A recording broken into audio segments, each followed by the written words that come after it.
My name is Wendy Taylor and I love to knit a lot, and spin, and dye wool, and dye yarn. I just apparently like wool and everything you can do with it. I just buy a whole bunch of wool that's already been washed and carded and that's white, and then I dye it various ways. Like, you can just dye the whole thing, you can do different colors and patterns, you can do all sorts of things like that, and then I spin it. And you know, I've been doing it about 7 years, I'd say, and then I knit something with it. I like shawls the best, and hats and sweaters and mittens and socks.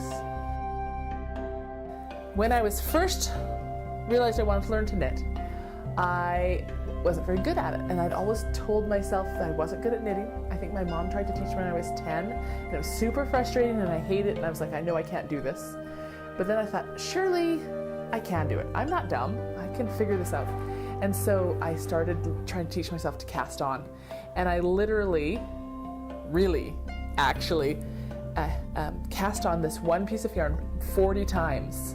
I guess in knitting, the best part is if you make a mistake, you can just rip it out. You can rip out that whole thing, it just becomes a ball of yarn again. And that, to me, is a really great kind of thought. It's okay if I mess up, I can start again, and I can, you know, do better next time. I like that. One of the reasons I think that learning all the time is important is I think it keeps your brain agile. And I think it keeps you from being bored. So I know a lot of people, when they're out of school or they become a mom, they're like, I don't have to learn anything anymore. I think that's kind of dumb. One, people come up to me all the time and say, how did you do that? I could never do that. And I think, sure you could.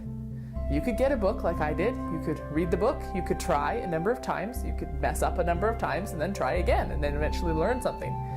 But I think that trying to learn something, especially if it's a little bit hard, and keeping to try, it makes you have good feeling.